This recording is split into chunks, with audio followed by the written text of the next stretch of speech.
오늘 말씀의 제목이 믿음과 바라는 것인데요.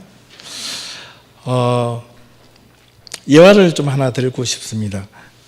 어느 서커스단에 광대가 있었는데요. 이 광대가 아무런 안전장치를 하지 않고 외주를 타는 그 광대가 있었습니다.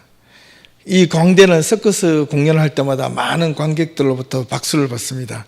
그 아슬아슬한 그 외주를 아무런 안전장치 없이 이렇게 건너갔다 건너오고 이렇게 하는 모습을 이 공연할 때마다 보여줍니다. 어느 날 이 광대는 이 공연을 하면서 많은 사람들에게 박수를 받은 뒤에 이렇게 말을 했습니다. 감사합니다, 여러분. 이제 저는 한 사람을 등에 업고 다시 한 번 더 이 줄을 건너가려고 합니다. 여러분은 제가 과연 그렇게 건너갈 수 있다고 믿으십니까? 이렇게 질문을 던지자 첫 번째 아무런 장치 없이 그냥 외주를 타고 건너왔던 그 모습을 본 관객들은 환호성을 지르며 건너갈 수 있습니다. 와! 하면서 네! 하면서 박수를 쳤어요. 그러자 이 광대는 다시 물었습니다. 정말 그렇습니까? 제가 정말 한 사람을 등에 업고 아무런 이 외줄의 안전장치 없이 무사히 건널 수 있다고 믿으십니까? 정말 제가 건널 수 있습니까? 하니까 네! 라고 대답을 했습니다. 그때 광대는 다시 말했습니다. 방금 네라고 말씀하신 분들 가운데서 한 분만 올라오십시오. 그리고 저의 등에 좀 엎여주십시오. 제가 그 외주를 타고 건너가겠습니다. 이 말을 광대가 하자마자 네라고 대답했고 환호성을 질렀던 그 모든 사람들이 갑자기 일순간에 조용해졌습니다. 왜 그랬을까요? 대부분의 그 관객들은 그 광대의 쇼를 본 것이지 그 광대가 정말 내가 그 광대의 등에 엎여서라도 무사히 건너갈 것이라고는 아무도 믿지 않았다는 겁니다. 그 광대를 믿지 못한 겁니다. 그죠? 이처럼 행여 우리의 믿음이나 우리가 하나님을 바라보는 그 믿음이 진짜 믿음이 그냥 다른 사람들이 믿는 것을 보며 우리도 나도 저랬으면 좋겠다 라고 생각하는 것인지 아니면 정말로 내가 하나님을 향한 진정한 믿음의 확신을 가지고 그분의 등에 엎여 이 세상을 믿음으로 잘 헤쳐나갈 수 있는 것인지 한번 생각해 볼 수 있기를 바랍니다. 믿음은 이것인가 저것인가, 이것이냐 저것이냐 그게 아닙니다. 믿음은 분명한 선택을 하는 겁니다. 이걸까 저걸까 고민하는 것이 믿음이 아닙니다. 설령 그것이 잘못되더라도 그것에 확신을 가지고 선택을 하며 그것을 나아가는 것이 진정한 믿음입니다. 우리가 하나님을 믿는다는 것은 내가 내 삶의 전부가 하나님의 섭리와 인도하심에 대한 전적인 의지이자 신뢰를 믿음이라고 우리는 고백합니다. 내가 수고하는 것도 내가 고생하는 것도 다 하나님을 믿는 믿음 안에서 이루어지는 것임을 우리가 진정으로 우리 입술로 고백할 수 있을 때 그것이 진정한 믿음이 될 수가 있는 겁니다. 믿음의 반대말은 무엇일까요? 라고 질문하면 대부분 사람들은 불신, 신앙이 없음 이렇게 말을 합니다. 그런데 사실은 신앙 안에서 믿음의 반대말은 불신이 아닙니다. 무엇이냐면 바로 염려입니다. 불평입니다. 불만입니다. 믿음의 반대말은 불신이 아니라 염려라는 겁니다. 그 염려가 걱정을 쌓이게 만들고 불평을 하게 만들고 나아가서 불신의 자리까지 이르게 하기 때문에 그렇습니다. 염려라는 이 단어의 어원적 의미가 두 가지가 있는데 그 첫 번째가 마음을 분열시키다, 마음을 어수선하게 만들다는 뜻을 갖고 있습니다. 염려, 걱정, 근심이라는 이것들이 사람의 마음을 분열시키고요, 의심하게 만듭니다. 걱정이 많은 사람, 그리고 염려가 많은 사람들은 사람의 마음이 항상 불안해요. 아이고, 뭘 하지를 못하는 겁니다. 그렇기 때문에 염려의 가장 큰 독성이라고 할 수 있는 것은 뭐냐면, 믿음에 대한 확신을 갖지 못하고 우리의 마음을 분열시키고 우리의 생각을, 우리의 믿음을 한 곳에 집중하게 하지 못하고 도리어 어수선하게 만들어서 하나님을 그 마음속에, 믿음 속에 두지 못하게 만들기 때문에 그렇습니다. 하나님을 향하여 마음을 집중하지 못하게 하는 믿음의 가장 큰 적은 것이 불신이 아니라 바로 염려라는 겁니다. 걱정, 근심들이 우리 주변을 가득 에워쌀 때 우리는 한치도 내다볼 수 없습니다. 그렇죠? 이게 걱정이 너무 많이 쌓이면 사방이 다 안 보여요. 근심과 걱정을 밀어내야 우리가 언제나 믿음을 가질 수 있는데요. 놀라운 것을 하나 발견했습니다. 제가 발견한 건 아니고요. 사방에 자기가 서 있는 위치에서부터 사방 앞뒤로 반지름 30m 정도의 이 거리를 온통 한 치 앞을 내다볼 수 없는 안개를 만들려면 얼마만큼의 물이 필요할까요? 한 치 앞도 내다보지 못하는 그 안개, 30m 앞을 내다보지 못하는 그 공간을 안개로 만들기 위해서 얼마의 물이 필요하느냐면 놀랍게도 단 한 컵의 물만 있으면 됩니다. 맥도날드의 미디엄 사이즈 커피 정도, 그 한 컵의 물이 우리가 앞에서 바라보는 30m의 앞을, 전방을 한 치 앞도 내다보지 못하게 만들 수 있답니다. 놀랍죠? 이 한 컵의 물이 600억 개의 물방울을 만들고 분자, 수증기로 만들면요, 한 치 앞도 못 보게 만들 수 있답니다. 우리가 보이는 이 물 한 컵이 별것 아닌데 이것이 그냥 뚜룩 따라버리면 괜찮잖아요. 다 보이잖아요. 근데 이거를 600억 개의 아주 작은 분자로 흩뜨려 버리면 한 치 앞도 내다보지 못하게 만든다는 겁니다. 염려가 별것 아닌 것 같지만은 염려가 1개, 5개, 10개, 20개, 30개 불필요한 염려들이 우리 안에 가득 쌓이게 되면 그것이 우리의 삶과 우리의 미래와 우리의 내일을 한 치 앞도 내다보지게 만드는 두려움으로 만들어주는 겁니다.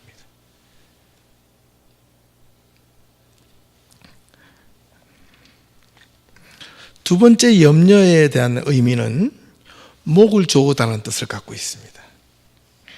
생각해 보면요, 이 염려가 우리 가운데 갑자기 생기는 순간부터 우리는 숨이 턱 막힙니다. 답답합니다. 염려가 생길 때 사람들은 대부분 하시는 말씀이 참 답답해요. 걱정이 태산이에요. 온갖 잡념으로 많은 생각에 사로잡혀 사람의 근심이 떠날 길이 없습니다. 염려가 가득한 사람은 숨이 막힌다고 그러죠. 가슴이 답답합니다. 제대로 숨을 쉴 수가 없습니다. 어떻게 내일은 어떻게 사나? 어떤 일이 나면 어떡하나? 그래서 이런 사람들이 숨을 쉬며 겨우 한다는 말이 아이고. 목이 조인다는 이 말은 염려 때문에 내 생각에 목이 조여지고 내 판단에 목이 조여지기 때문에 판단과 생각이 흐려집니다. 그렇기 때문에 어떻게 제대로 된 분별력을 가지고 우리가 살아갈 수가 있겠습니까? 어찌하여 세상 일에 염려하며 하나님께서 우리의 삶을 온전히 맡긴다며 우리가 신앙생활을 한다는 것이 정말 제대로 된 신앙생활을 하는 것인가? 이거는 우리가 생각해 보셔야 됩니다. 찬양을 합니다. 기도할 수 있는데 왜 염려하십니까? 기도하면서 왜 염려하십니까?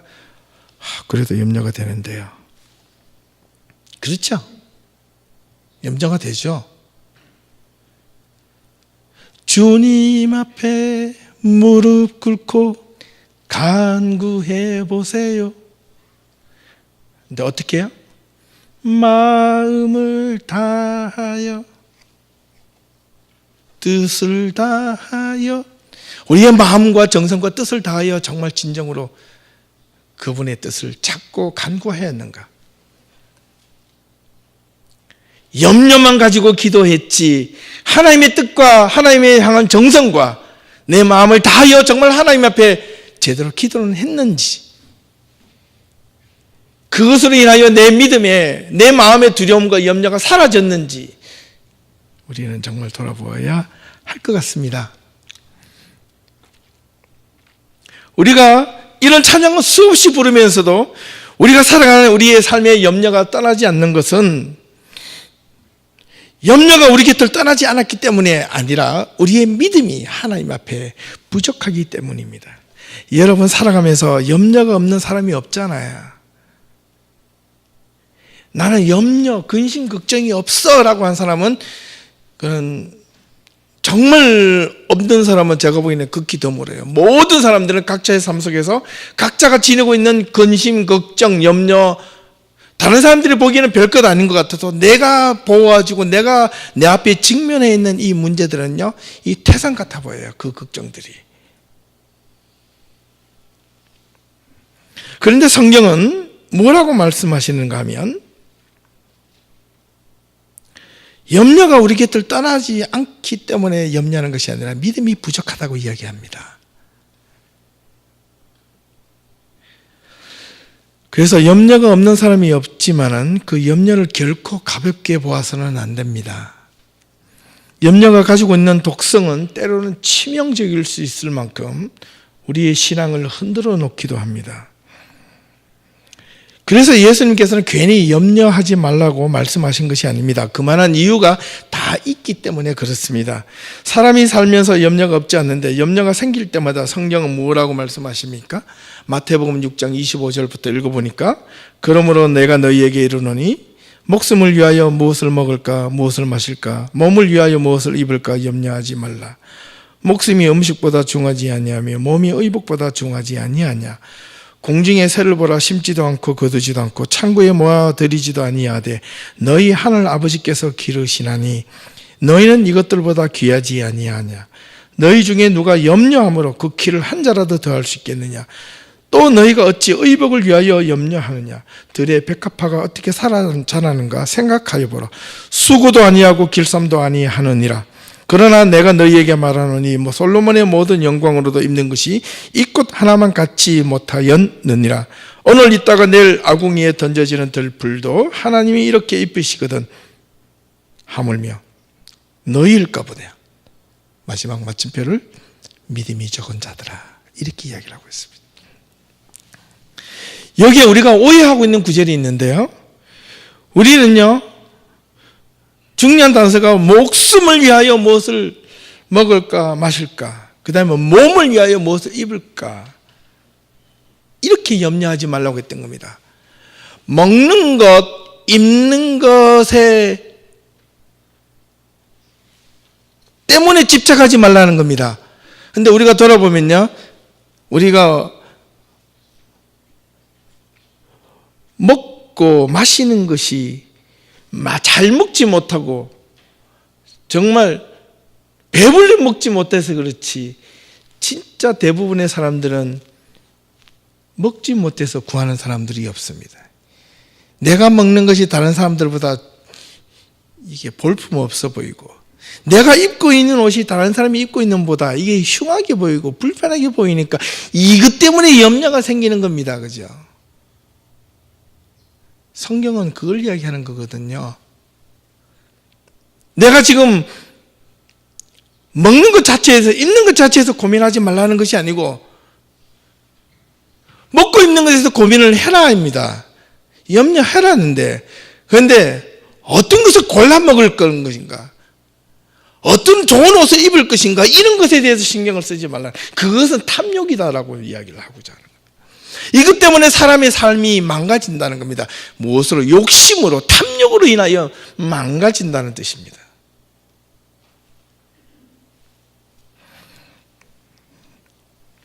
염려는 오늘 예수님께서 주신 마태복음 6장의 말씀을 보면 믿음의 반대말이라는 것을 여실히 증거해 주고 있습니다. 불신이 아닙니다. 오늘 우리들에게 주시는 본문의 말씀으로 한번 돌아와 보겠습니다. 이 히브리서 11장은요, 우리가 알고 있는 히브리서 11장의 내용과는 사실은 좀 다릅니다. 우리가 히브리서 11장, 그러면 믿음장이라고 알고 있죠. 예, 믿음은 바라는 것들의 실상이요 보이지 못하는 것들의 증거니 선진들이 이뤄서 모든 증거를 얻었느니라. 이렇게 시작하면서 그 다음에 성경을 3절부터 쭉 내려와 보시면 믿음으로 모든 세계가 하나님의 말씀으로 지어졌고, 그 다음에 4절부터 믿음으로 아벨은, 믿음으로 에녹은 믿음이 없이는 하나님을 기쁘시게 못하고, 믿음으로 노아는, 믿음으로 아브라함은, 믿음으로 누구는 이렇게 32절까지요 이 믿음으로 성공한 사람들에 대한 이야기를 쭉 길게 나열하면서 마치 온전한 믿음을 가지면 성공한 사람이 되는 것처럼 보여주는데, 실제는 이 믿음장은 그것이 아닙니다. 아니라는 겁니다. 이 3절부터 쭉 32절까지 이야기하고자 하는 핵심은 바로 33절, 32절 여기서 딱 끝내버리고 있습니다. 32절을 보니까 내가 무슨 말을 더하리요? 기드온, 바락, 삼손, 입다, 다윗 및 사무엘과 선지자들의 입을 말하려면 내가 시간이 너무 부족하다. 예, 선지자들이 믿음으로 인생을 역전시키고 하나님 앞에 은혜를 받아서 그 당대에 놀라운 일들이 일어난 것을 기록하기에 부족하다. 33절에 그들은 믿음으로 나라들을 이기기도 하며 의를 행하기도 하며 약속을 받기도 하며 사자들의 입을 막기도 하며 34절 불의 세력을 막기도 하며 멸하기도 하며 칼날을 피하기도 하고 연약한 가운데 강하게 되기도 하며 전쟁에 용감하게 되어 이방 사람들의 진을 물리치기도 하며 여자들은 자기의 죽은 자들을 부활로 팔아들이기도 하며, 여기까지. 이게 원래는 일반적으로 믿는 믿음의 장애에 대한 내용입니다. 그런데요, 이 11장은 이 이야기를 하고 싶어서 하는 것이 아니라 그 다음부터 이 40절까지의 이야기를 하고 싶어서 믿음장이라는 이야기를 내놓은 겁니다. 그 다음을 보시면 또 어떤 이들은 더 좋은 부활을 얻고자 하여 심한 고문을 받되 구차히 풀려나기를 원하지 아니하였으며, 또 어떤 이들은 조롱과 채찍질뿐만 아니라 결박과 옥에 갇히는 시련도 받았으며 돌로 치는 것과 톱으로 켜는 것과 시험과 칼로 죽임을 당하고 양과 염소의 가죽을 입고 유리하여 궁핍과 환난과 학대를 받았으니 이런 사람은 세상에 감당하지 못하느니라. 그들이 광야와 산과 동굴과 토굴에 유리하였느니라. 이 사람들은 다 믿음으로 말미암아 증거를 받았으나 약속된 것을 받지 못하였으니, 마지막 40절, 이는 하나님이 우리를 위하여 더 좋은 것을 예비하셨은즉 우리가 아니면 그들로 온전함을 이루지 못하게 하려 하심이라. 이렇게 지금 기록하고 있습니다. 이건 놀라운 건데요, 다시 히브리서 11장 1절에서 2절로 돌아보면 믿음은 바라는 것들이 실상이요 보이지 못하는 것들의 증거라는 이 말과 선진들, 우리의 믿음의 조상들이 이것들을 증거를 얻었다고 기록하는 것인데, 증거라는 말은 확신이라는 뜻을 갖고 있습니다. 믿음은 소망의 근거라는 겁니다. 보이지 않는 것들, 눈에 보이지 않는 것에 대한 확신인데, 믿음은 눈에 보이지 못하는 것들에 대한 확신과 소망이자 희망이라는 겁니다. 그런데 잘못된 믿음을 가지면 잘못된 희망을 갖게 되고 잘못된 소망을 갖게 된다는 또 하나의 위험을 예고해 주고 있는 말이기도 합니다. 믿음은 바라는 것이다 라는 이 말이 참 중요한데, 바란다는 말은 소망이잖아요.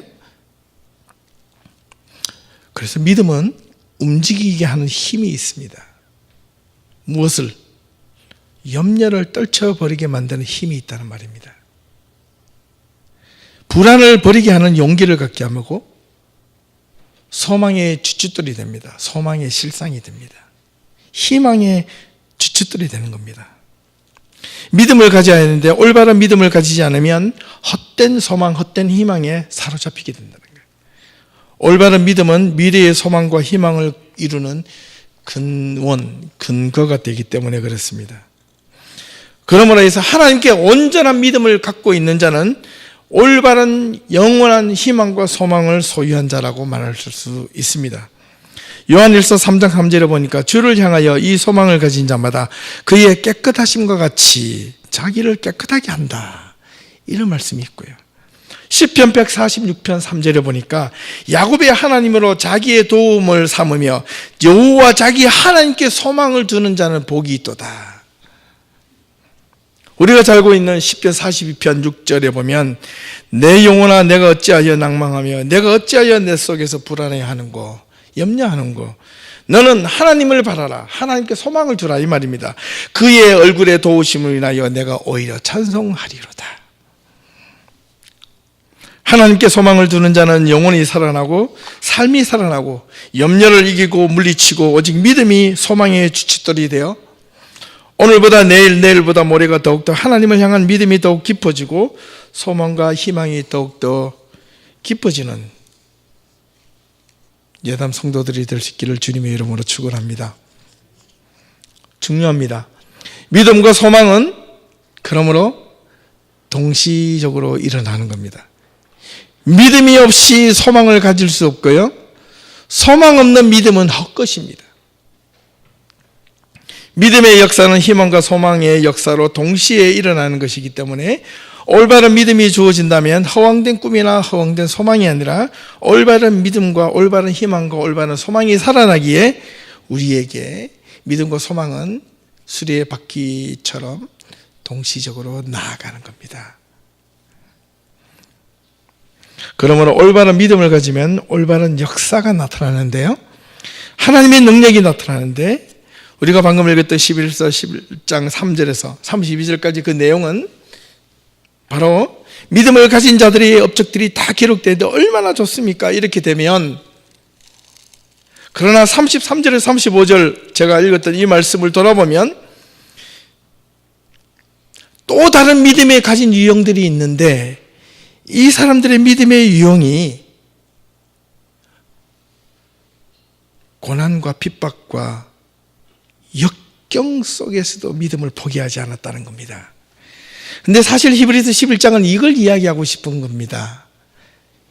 왜? 이유는 여기에 있습니다. 어떤 이들이 더 좋은 부활을 얻고자 하여 자기가 받는 심한 고문을 벗어나고 싶어서 억지로 그것을 풀려나고자 하지 않았다. 잘 생각해 보십시오. 어떤 이들은 조롱과 채찍질뿐만 아니라 결박과 옥에 갇히는 시련도 받았다. 무엇 때문에? 믿음과 희망 때문에. 돌로 매맞고 톱으로 켜고 시험과 칼로 죽임을 당하고 양과 염소 가죽을 벗기는 것처럼 유리 방황하는 삶이 있을지라도 그 사람들은 결코 포기하지 않았다. 무엇을? 믿음을. 무엇 때문에? 희망이 있기 때문에. 하나님을 향한 산소망이 믿음을 통하여 그들은 보았기 때문에.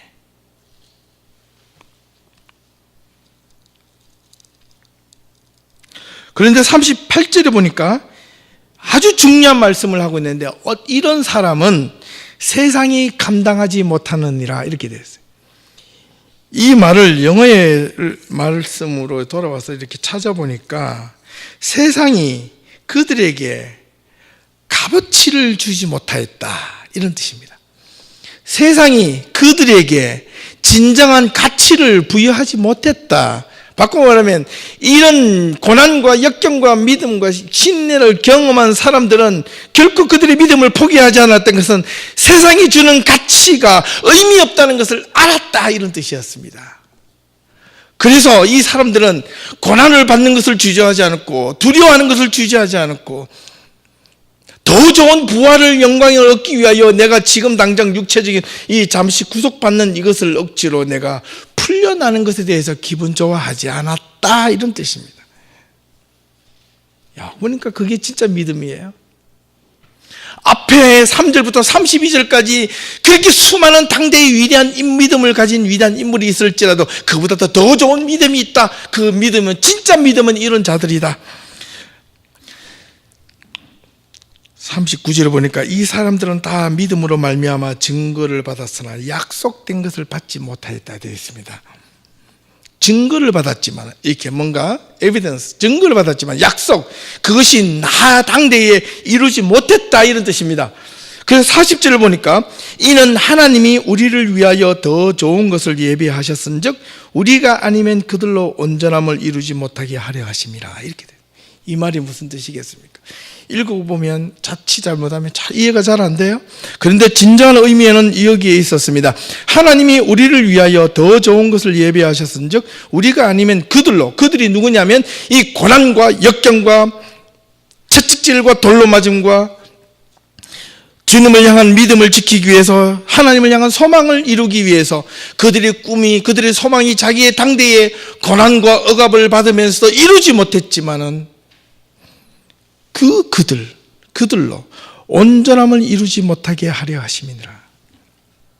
우리가 아니면 그때에 우리 조상들이 받았던 그 고난이 완성되지 못한다, 이런 뜻입니다.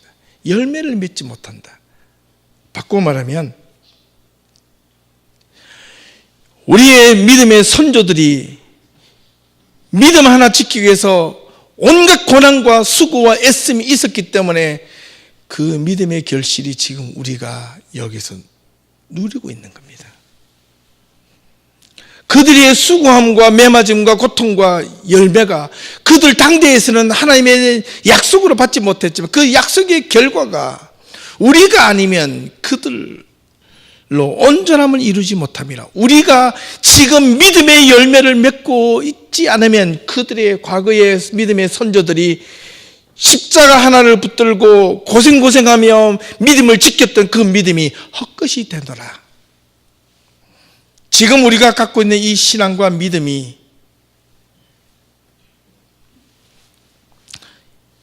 그들의 수고와 고난과 괴로움으로 인하여 우리가 믿음의 열매로 나타나야 된다는 거고, 또 나아가서는 우리가 지금 이 교회를 지키고 예배를 드리고 하나님 앞에 신앙생활을 하면서 당하는 여러 가지 수고와 고난과 역경과 힘듦과 애씀과 핍박받는 것들이 우리가 지금 당대의 약속을 받지 못할지라도 이게 언제 이루어집니까? 우리의 수고함이, 우리가 지금 여기서 무릎 꿇고 기도하지 못하고, 우리가 정말 이 시대와 이 사회를 올바르게 바라보지 못하고, 우리가 하나님의 말씀이 올바르게 중심이 되어 서지 못할 때 우리의 자녀들이, 우리의 넥스트 제너레이션들이 어찌 올바르게 설 수 있으며 어찌 그들이 올바르게 그 신앙의 열매를 맺게 할 수 있을까, 이런 말입니다. 그러니까 믿음은 단지 내가 눈앞에 보이는 삶의 행위로만 이루어지는 것이 아니라 고리를 물고 이어지는 겁니다.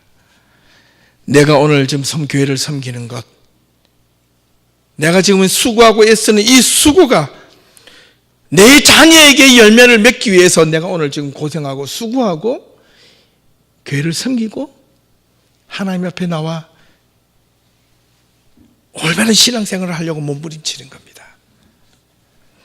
내가 지금 올바르게 신앙생활을 하려고 노력하는 것은 내 힘이나 내 노력이 아니라 우리의 조상들이 신앙을 지키기 위한 그 믿음의 수고와 채찍질과 십자가에 못 박혀 죽는 그 순간에서도 믿음을 배반하지 않았던 그 순교의 정신들이 있었기 때문에 우리가 지금 여기에서 마음 놓고 자유롭게 예배를 드릴 수 있는데, 오늘 이 자리에 우리의 순간이, 지금 우리가 드리는 이 예배가 허리멍텅하고 우리가 정신을 바짝 차리지 못하고 우리가 하나님 앞에 올바르게 정신을 집중하지 못하고 말씀 가운데 올바르게 서지 못하면 넥스트 제너레이션들이, 내일의 우리 자녀들이 어떻게 될 줄 몰라요. 성경은 지금 그 이야기를 하고 있는 겁니다. 그래서 12장에 보니까 이러므로 우리에게 구름같이 둘러싼 허다한 증인들이 있지만 모든 무거운 것과 이 얽매이기 쉬운 죄를 벗어버리고 인내로서 우리 앞에 당한 경주를 경주하며 믿음의 주여 또 온전케 하시는 예수를 바라보자. 오직 예수에게 희망을 가지고 믿음의 주인이신 예수님을 향하여 소망을 두자. 이겁니다. 여기에 여담교회에 있는 여러분이 이 자리에 앉아있는 것이 단지 그냥 일주일에 한 번 앉아서 예배 드리는 것이 아니라 여러분이 앉아있는 이 믿음과 이 자리의 책임이, 여러분의 마음과 정성이, 여러분의 섬김과 헌신이, 여러분의 수고함이, 여러분이 잠깐 하나님 앞에 나와서 무엇이라도 돕고 섬기는 이 섬김이, 그 방향이 우리 넥스트 제너레이션들에게 그대로 보여지게 될 거라는 겁니다. 그렇다면 여러분들의 마음에 지금 신앙이 어떻습니까? 여러분이 믿음으로 가득 차 있습니까? 희망과 소망으로 오직 하나님을 향한 소망과 희망으로 가득 차 있습니까? 아니면 오늘 지금 당장 세상이 이런데 어떡하노 이렇게 염려와 근심과 걱정으로만 가득 차 있으십니까? 분명해야 됩니다. 이제 분명하지 않으면 이 시대가 우리의 믿음의 뿌리채까지 송두리째 뽑아서 우리를 넘어뜨리게 만들 것이라는 겁니다. 그래서 믿음은 바라는 것들의 실상이요, 소망의 주춧돌이기 때문에 주춧돌이 무너지면 희망이고 사랑이고 뭐고 삶이고 믿음이고 다 무너집니다.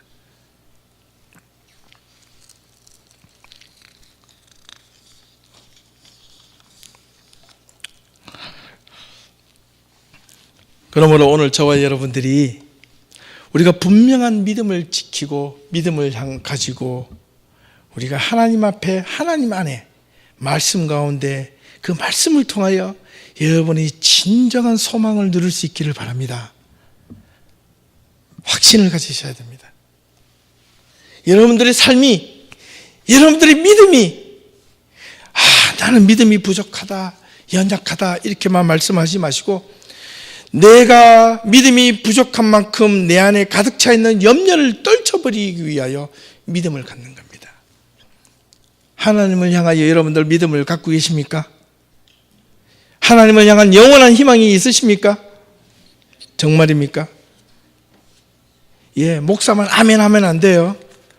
우리 예담교회 모든 성도님들이 여러분 매일 삶 속에서 하나님이 여러분들의 삶을 이끌어 가시고 행여 믿음을 지키다가 여러분의 삶이 때로는 망가지고 무너지고 삐뚤어지고 흩어지고 낙심되고 좌절되고 엉망으로 된다 할지라도 여러분 거기에 희망을 끈을 놓치지 않으면 다시 일어날 줄로 믿습니다.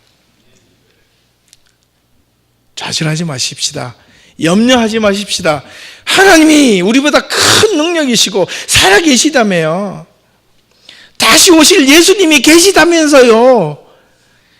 주님이 우리를 인도해 가신다면서요. 그거 하나 못 믿고 우리가 매일 아침에 우리의 삶이 힘들다고 징징대고 쩔쩔매면 하나님 보시고 아이고야 너는 믿음부터 가져야 되겠다 이렇게 하시지 않겠습니까? 그러나 내 삶이 힘들고 궁핍해도 하나님이 찾아오셔서 아무개야 너 힘들지 고난스럽지, 주님이 뭐라고 말씀하십니까? 너 좀 쉴래? 내가 도와줄까? 진짜 믿음 있는 자의 고백은 어떠해야 됩니까? 주님, 아직은 견딜만 해요. 주님, 아직은 버틸만 해요. 주님, 아직은 내가 주님과 함께 내 마음이 하나님의 말씀으로 살아있고 소망으로 가득 차 있습니다. 하나님, 내가 하나님께 부탁하고 싶은 것이 한 가지 있는데 요 하나만큼은 떨어지지 않도록 좀 도와주실래요?